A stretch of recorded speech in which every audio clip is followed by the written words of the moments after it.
Oof, man, the rich just keep getting richer, don't they?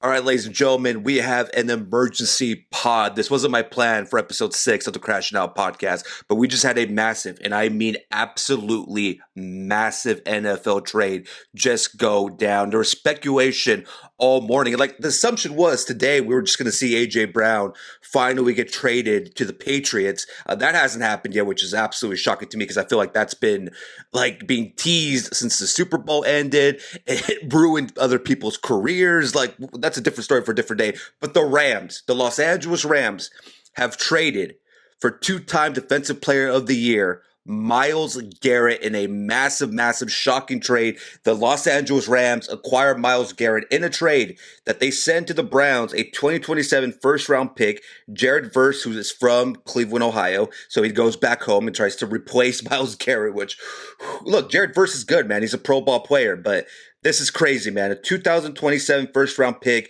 other draft pick compensation is still being negotiated with the Browns. But it finally happened. You know, after years of speculation that Myles Garrett wanted out of Cleveland, that the Browns were ready to trade him, then they continued to agree to contract extension after contract extension. We finally see Myles Garrett get moved, and it's to the Rams. He's going to Hollywood. That division, man, with the Niners, with the defending Super Bowl champion Seahawks. Now Myles Garrett is in the NFC West. It is going to be one hell of a season. I'm kind of a little bit more annoyed now by the Ty Simpson pick because you could have had Mekhi Lemon. Mekhi Lemon could have been your insurance policy for Puka and Devontae Adams. But hey, besides the point, they're planning for the future, even though they just agreed to a massive, I think it was another 1-year contract extension with Matthew Stafford. But this is shocking, man. Myles Garrett finally getting moved, did not have the Rams on my bingo card for a team that was going to be aggressive for Myles Garrett. There was also like rumors out there that there was a possibility the Eagles were trying to do an A.J. Brown, Myles Garrett swap, or the Eagles would also be sending out first-round picks. Yeah, it was just all speculation all morning. But now, yeah, this is another fuck them picks move, excuse my language, but this is how the Rams have clarified it for years. Move by the Rams. They're all in for the Super Bowl. We know earlier in the season they traded for Trent McDuffie, so that they have completely overhauled their defense, but they have made their defense so much better than it already was. And like we know how great the offense is. They have the MVP in Stafford. If Puka can stay out of trouble and stay healthy, he's one of the best wide receivers in football. Devontae Adams, one of the best wide receiver twos in football. He still has it. Can they stay healthy is going to be the biggest question mark with the Rams going into next season. But as constructed, you go into an offseason or you walk out of an offseason going into OTAs and you add Myles Garrett, Trent McDuffie, and the moves that they made. Ignore the Ty Simpson pick. That was clearly just a selection for the future, even though, as I said earlier, I feel like they could have gotten a better win-now player that they would have used this season instead of Ty being a backup for another 2 years. But now you get Myles Garrett there, man, and this is going to be massive. Like, according to Adam Schefter, he just tweeted this out like 10 minutes ago. The Rams' interest in Myles Garrett was sparked shortly after the Browns modified the contract of the 7-time Pro Bowl defensive end in March, pushing back the options bonuses from the 15th day of the league year in March to 7 days before the start of the regular season, making it easier to trade him. And now the trade is happening. And like, again, I will say this, man. Jared Verse is not a bad player, bro. He's a pro baller from Dayton, Ohio. The guy is an absolute stud. But obviously, Myles Garrett is Myles Garrett. We're talking about a Hall of Fame defensive player that's going to absolutely wreak havoc with the Rams. And this is the best defensive player the Rams have had since Aaron Donald retired. They immediately plug him in and they're ready to make a run. And this is going to be the NFC West, just absolute bloodbath, my dude. Obviously, Seahawks defending champions. Can they make up for losing basically both the running backs? Because obviously I don't think Charbonnet is going to be ready till probably the end of the season. Are they going to be able to still be productive without Clint Kubiak as their offensive coordinator? And I still believe in the Seahawks because of their defense. And I think that team just has, they're just a well-run organization. And so I think the Seahawks will still have some say on how that division goes. But the Rams have gotten better. We know that the 49ers replaced Juwan Jennings with Mike Evans. there's obviously the Niners are always in it, but it just seems that whenever the Niners get to the end of the season, the injury bug happens. It's at the factory next to them. Who knows? So that's just the speculation and rumor. But dude, this is massive. This is a trade that I did not see coming. Again, like I said earlier, we all expected the A.J. Brown Patriots deal to go down today. And I still think that's what's going to end up happening.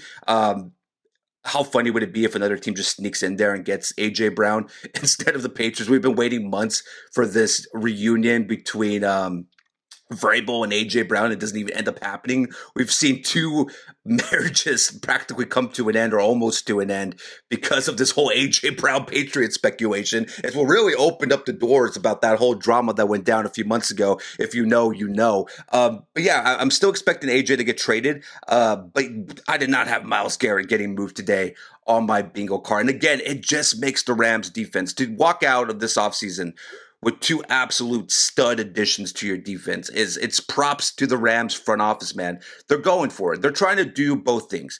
Plan for the future, which is obviously why they took Ty Simpson, but still contend in this Matthew Stafford window. Is this Matthew Stafford window going to be just this one more year? I doubt it now that he signed that $44.5 million extension. It might last 2 more years. And again, as I said earlier, as long as this team could stay healthy, the Rams, to me, as of right now, with the addition of Myles Garrett and Trent McDuffie earlier in the offseason, to me, they're the favorites to come out of the NFC and make it to the Super Bowl once again. They were almost there. They got absolutely smacked by the Seahawks in Seattle.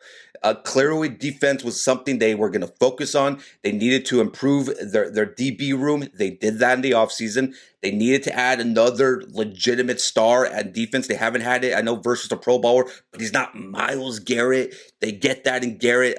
It's crazy, man. I am interested to see what the other draft compensation is for the Browns. Like, I don't believe that it's only going to be one first-round pick in 2027. I have a hard time thinking that's the only first-round pick the Rams gave up here, because it's not just any other player. It's a guy that, 2 years ago requested to be traded from the Cleveland Browns. And they eventually could not find a trade, so they just ended up agreeing to an extension. And now 2 years later, or 3 years later, I can't really remember the exact time frame of when Myles Garrett requested this trade. 2-3 years later, now he's finally gone. Now he's going to LA. And now one of the biggest players in Browns history.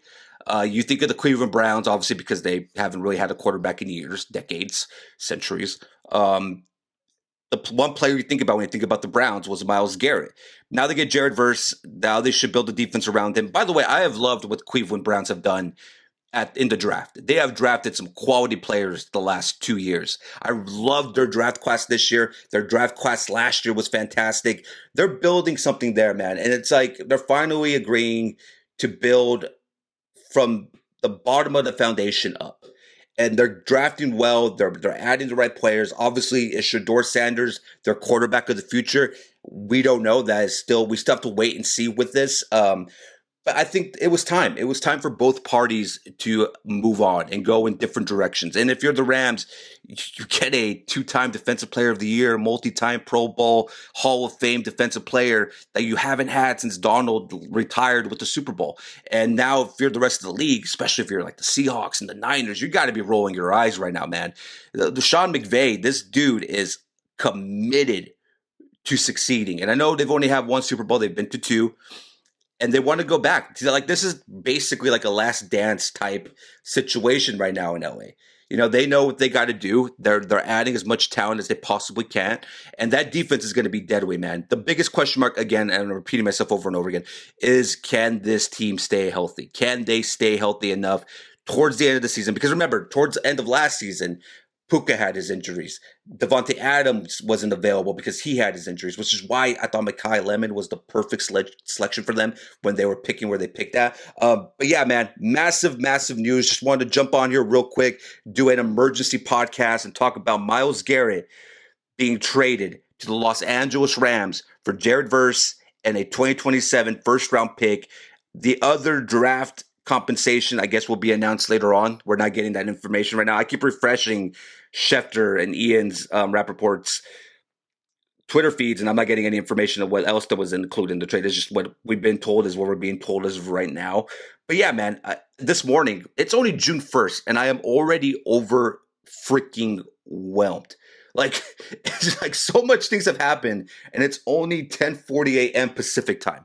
Like, I'm not even talking just about sports. I'm talking about, like, the NBA Finals is on Wednesday. We're apparently getting an Avengers Doomsday type surprise tomorrow. We're getting the Wolverine video game trailer or gameplay tomorrow as well. They dropped the suit of the Lex Luthor war suit for Man of Tomorrow. Like, it just so many things are happening right now on June 1st.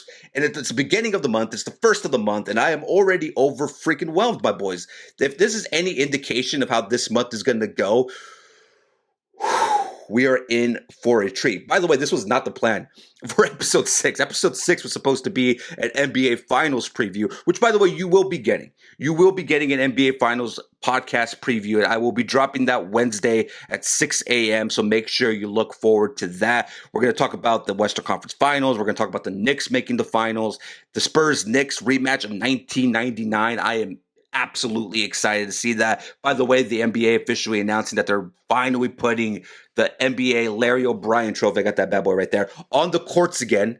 All it took was a little bit of bullying, just a little bit of bullying to get that bald bozo Adam Silver to do the most, easiest thing, which is just put the Larry O'Brien trophy on the court. The thing with the NBA Finals has always been, the last few years especially, the lack of presentation. It doesn't feel like the finals. It hasn't felt like the finals in years. The play on the court has made it feel like the finals because the players are fantastic, but the way the NBA has presented the NBA Finals the last few years has been absolute dog shit. I've hated it, and now that they're doing the bare minimum just by adding the Larry O'Brien trophy and even printing the NBA Finals logo on the court, I hate to give him a little pat on the shoulder, but that's exactly what we're going to do because it took us as a NBA Twitter and NBA fans online to bully this league to do something so minimal. But I'm excited for it, man. Knicks, Spurs, I think it's going to be an absolutely interesting series. I was 100% right about Wembanyama and his coronation. I was 100% right about Chet Holmgren and him being an absolute fraud. That guy's going to get paid $44 million next season, and all he had was 4 points, 4 rebounds in the Game 7 on your home court in Oklahoma. That was one of the most abysmal performances I have ever seen from an all-star player. Those are the type of performances that if you're an organization, you really hope and pray that he can kind of shake out of that and doesn't become a Ben Simmons situation with Chet Holmgren. Because all Chet's going to hear for the entire summer, all the way up to October, is how he only had 4 points and 4 rebounds in the Game 7 in Oklahoma. Mind you, he scored those 4 points in the first half. He shot 2 field goals. It's insane that an all-star player of that level, knowing the situation they were in, with J-Dub being injured with the hamstring injury, which is why I think the Lord every day that the Lakers weren't stupid enough to rush Luka Doncic back. But my biggest fear, and we'll talk about this on Wednesday's pod, my biggest fear is now Sam Presti, one of the greatest GMs in NBA history, the best GM in the league today, is now pissed off and motivated going into the offseason with a treasure chest of assets. He could have expiring contracts that are very, very, very valuable in today's NBA, especially with the new CBA, the new bullshit-ass CBA, and an assortment of draft picks at his disposal. I mean, he still has another first-round pick from the Clippers in 2027. Like, this team is loaded with assets. Obviously, they're most likely going to trade guys like Wiggins and Isaiah Joe, guys that they weren't in their rotation, and they have an opportunity. I know the poly markets and the cashies are saying that the chances of OKC trading for Giannis is rising. I don't think OKC is going to be all that interested in Giannis, but I think you can see them have heavy interest in somebody like Trey Murphy with the New Orleans Pelicans. Obviously, the Pelicans don't have a first-round pick in this upcoming draft because of the bullshit they pulled off last year's draft by getting Derek Queen and for no reason giving up a first-round pick, an unprotected first-round pick, I believe, to the Hawks. Made no sense then, makes no sense now.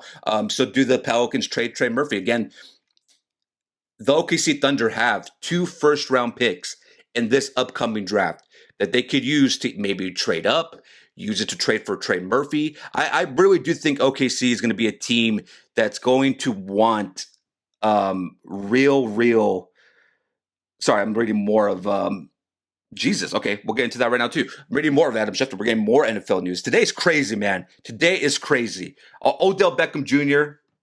is back with the Giants. He signed with them. It just came in right now. Juju Smith-Schuster is signing with the Giants as well. So they add Braxton Berrios, Juju, and Odell Beckham. All three wide receivers have signed with the New York Giants. That makes me not have a lot of faith in Malik Neighbors' availability this upcoming season, man. I really don't think Malik Neighbors is going to be ready. The fact that he had to get another procedure on his knee, that's shaky, man. They signed the three wide receivers they were working out today, Berrios, Odell, and Juju. They signed all three of them. That's tough way for the Harbaugh era to start in New York. Because I'm a big Malik Neighbors guy. That's been my guy in fantasy 2 years in a row, or 2 to 3 years in a row. But yeah, that injury, I don't know, man. I'm not really confident. Those knee injuries could be a mother effer. So yeah, we'll see. But yeah, Juju Smith-Schuster just signed with the Giants. Odell Beckham signed with the Giants a few hours ago. Braxton Berrios as well a few hours ago. Interesting things happening in New York right there. But anyways, back to the NBA. I really think you're going to see OKC be aggressive at adding front court depth. I think that was the biggest difference between OKC and San Antonio. Whereas OKC, I have praised them all season long about their depth. They have a lot of guard and forward depth. They didn't really have a lot of big man depth. J-Dub the second, the other J-Dub, the center, is basically just a shooter, an offensive front court addition that doesn't really box out that much, isn't a rim protector. And I think the biggest difference in that game 7 was somebody like Luke Cornett blocks Isaiah Hartenstein at the rim, completely gives the Spurs total control of the game. And that is the biggest difference to me. They have a Luke Cornett on their bench. OKC didn't have that. They had the other J-Dub who isn't going to do what Luke Cornett does, which is the dirty stuff, the boxing out, the rebounding, the aggressive rebounding, the defensive protection at the rim. That, to me, was the biggest difference between the Spurs and Oklahoma City Thunder. So Sam Presti, I think you're going to see him be very aggressive this summer, and I think he's going to be very aggressive at trying to add front court help instead of subtractions. There's rumors out there and reports out there that OKC is very high on Cam Boozer. Now, can they get up in the early top 5 picks in the draft to acquire Cam Boozer? It'll be interesting. Like, I know the Clippers are at pick 5. Would the Clippers be interested trading down to 12 if they're guaranteed to get their 2027 pick back as well in part? Like, this is gonna be one crazy of an offseason. I think it's gonna be crazier from a trade standpoint than from a free agency standpoint. With the new CBA and all the new rules in place, free agency in the NBA has not been the same whatsoever. But I do think you're going to see a lot of moving parts happening this upcoming offseason, especially now with the new tanking rules and when it comes to the lottery. The NBA is changing on a fly every single day. Most of the changes I hate because Adam Silver is just a ball bozo. But anyways, my boys, this was a very quick episode. I know. Look, this wasn't in the plans. You're going to get 2 episodes this week, I promise you. I just wanted to jump on here real quick and talk about how Myles Garrett is officially now part of the Los Angeles Rams in a massive trade that sees him go from Cleveland to LA. Jared Verse from LA to Cleveland, a 2027 first-round pick heading to Cleveland. We don't know what else of the draft compensation is. I'm sure when we find that stuff out, I'll put it in the comments section or in the description. But my boys, if you like this video, as always, like, subscribe, comment down below. What is your instant reaction to one of the biggest NFL trades to go down in a very long time? Myles Garrett is officially a Los Angeles Ram. You let me know down in the comments section. Like, subscribe, hit the notification button so you're notified when I drop a brand new video. My boys, this is going to be a busy week. But I'll let you know that now. This is going to be a very busy week. We got the Wolverine gameplay trailer. I don't know what they're dropping tomorrow during the PlayStation presentation, but whatever they drop, we're reacting to it. Whatever they drop for Avengers Doomsday, poster, teaser trailer, Cinnamon Count trailer, we're going to do a reaction to that. We're also dropping again episode 7, I guess. We'll be dropping on Wednesday morning at 6 a.m. NBA Finals preview. Go make sure you check that out as well. I will see you guys later on. You comment down below. This was a very first, I'm sure of many, emergency podcast of the Crashing Out podcast. You enjoy the start to your week and you enjoy the start to your month too. So